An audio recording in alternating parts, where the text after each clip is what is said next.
Welcome back. This video talks about one of the standard types of the first order nonlinear partial differential equations, and it is called the separable partial differential equations, which is the fourth type among the four standard types. We would be defining what a separable PDE is first and then move forward to understand the method and take up an example to further enhance the concept. Let's begin. So let's start with type 4. Type 4 problems are called separable type, or we call it separable partial differential equations. So when do we call a first order PDE as separable is when we have a function of x and p is equal to a function of y and q. So if we can rewrite the given PDE in this form, then we call it to be a separable PDE. We are able to separate the terms in such a way that x and p terms occur on one side and y and q terms occur on the other side. So for a simple example, if you could write x plus p is equal to y minus q, then it's a separable PDE. Or you can also interchange in such a way that you can collect the x and p terms on one side and y and q terms on the other side.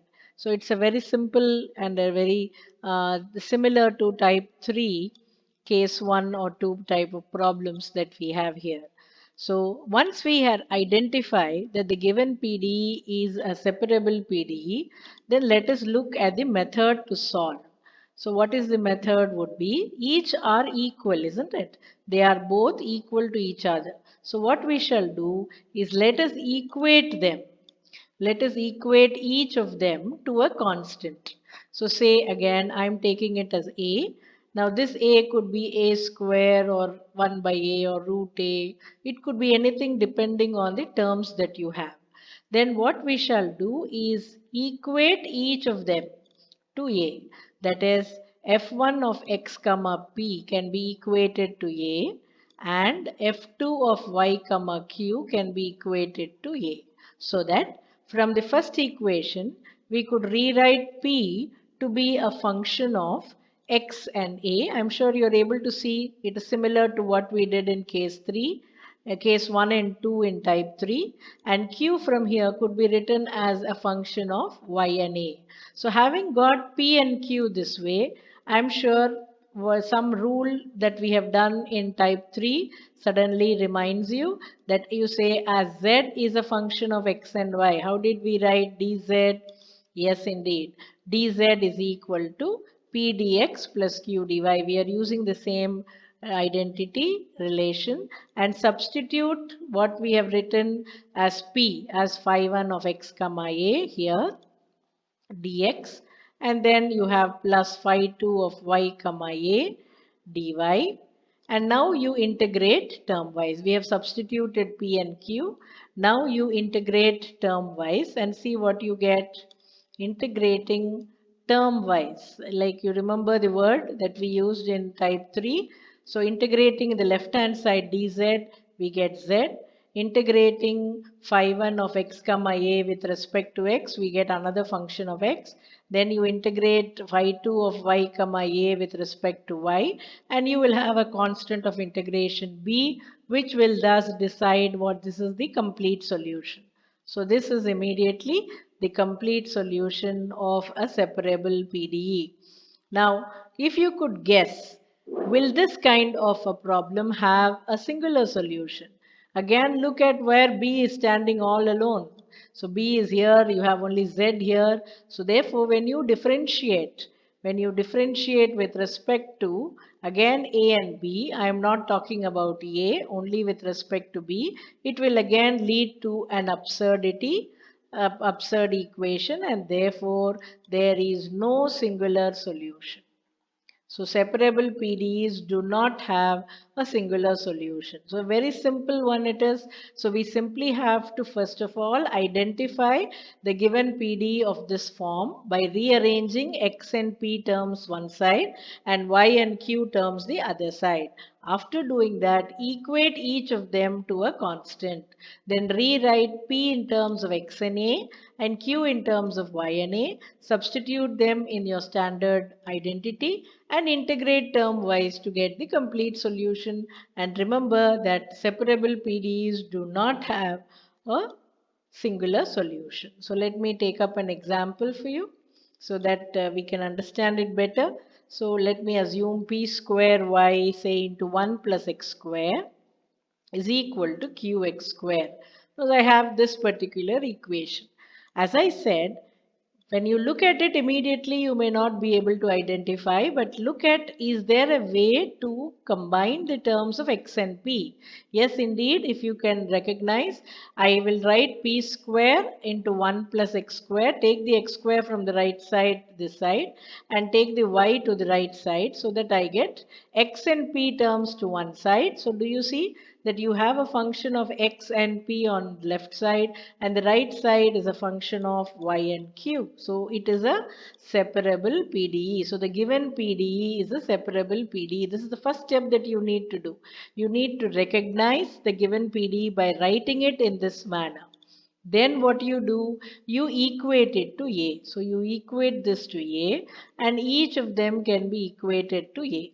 Correct? So when you do that, what happens to the first term? So if you can rewrite this, it becomes p square into 1 plus x square by x square is equal to A. That's one equation. And the other is q by y is equal to A. Our aim is to get p and q. So p from the first one. So I'm sure you will agree if I write it directly, it's plus or minus root A into x divided by root of 1 plus x square. That's what I get when I take p value here and then when I take q. And what is q here? It's just an ordinary cross multiplication. So I get ay. Now, where do you think we have to substitute p and q? Yes, indeed. So you substitute dz in dz is equal to, you can write, we know that as we did in the last type 2. We know that dz is equal to p dx plus q dy. So substitute for p and q, integrate term wise, get the answer. That's all, nothing more. So you are writing dz equal to plus or minus root a into x divided by root 1 plus x square dx and plus a y dy. Am I right? Now integrate this term wise. So integrating term wise, your integration formulae have to be known perfectly so that you can apply them here. So you have integral dz is z, okay. So the left side there is no problem, but I shall write it down as integral dz is equal to plus or minus root a into integral x divided by root 1 plus x square dx. So see how to write that, plus a integral y dy, and of course you have a constant of integration b. Now, this is nothing but z is equal to, I do not, if you could not recall some of the integration formula, if you do not know, you can learn it now. X by root of a square plus x square. It's the method of substitution that you do and get the answer again as root a square plus x square. So when you do that, here your value of a is given to be 1. Instead of a square, it is 1.